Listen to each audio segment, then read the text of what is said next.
大家好，歡迎來到我的頻道，我是杰森。今天是2026年1月23號星期五。那有收到一組牧田款的電動砂輪機，目前我們有牧田的電池，所以我們先把這一台整理起來。整理的過程大致上都一樣，所以我這邊就直接跳過。那我先把它整理起來，拆開看以後，這個就是仿的，也是無刷的啦。它的內部結構就這樣子而已，比較簡單一點啦。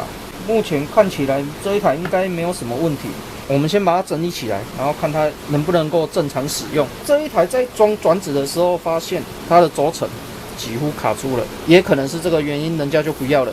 反正這種仿的機器很便宜啊。那我们一樣，先把這邊的灰塵稍微清乾淨，然後把這一顆軸承換掉，或者是維修就好。因為這是仿的機器啦，所以基本上我是以維修為主。我們就把它拔起來。然後噴個油，讓它轉一下，看能不能變順。那如果能變順的話，就 OK 了，就這樣子而已。這個軸承已經會搖了啦，所以我們還是直接把它換掉。那如果不會搖的話，你就是加一點耐高溫的黃油，然後再把這個防塵蓋裝回去，這樣就可以了。那我找一下有沒有新的這個軸承，我們把它換掉。那我們直接找一顆，這個也是舊的啦，都是從其他機器上拆下來的，反正能用就好。那我們直接拿軸承拔取器，把這一顆舊的拔下來，就這樣子拔下來而已。舊的我們就把它丟掉了。那接下來我們換這一顆好的上去，這樣就安裝完成了，這一顆就不會搖晃了。那我們一樣給它防鏽一下。直接把它裝回去。接下來我們看一下，這個裡面看起來還是蠻乾淨的啦，油少了一點，所以我們加一點油，然後把旁邊這些灰塵把它清乾淨，然後裝上去，這樣就可以了。那我們這一台整理好以後，先裝上電池，簡單進行測試一下。因為沒有防塵蓋了，所以裝研磨片會比較安全一點。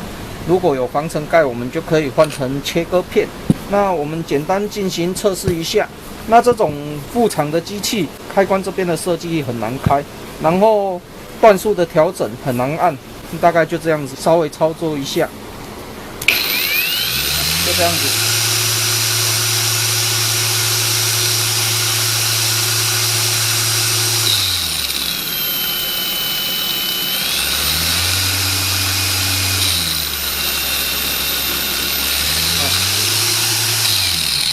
大概就這樣子，所以它整體設計感覺不是很好了。那我這一台就稍微簡單做一下測試。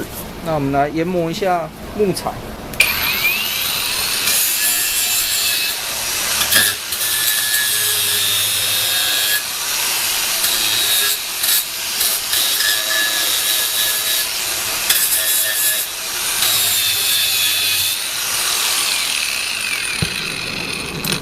那這一台簡单的測試就完成了，這一台可以留着自己用了，因為反正它的功率也不會很大，所以使用上只要不是做重工業的，那這一台基本上還是可以負擔我一些日常的工作啦。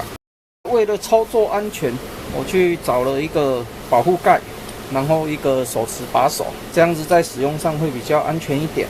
這個大部分都是通用的啦，雖然它有設計自己的一個規格，不過只要能夾得上去就可以了。這個配件應該還算好找。那我這一篇牧田款的電動砂輪機回收整理、簡易測試、分享影片就分享到這邊為止。那如果你喜歡我的影片的話，敬請訂閱和分享，謝謝。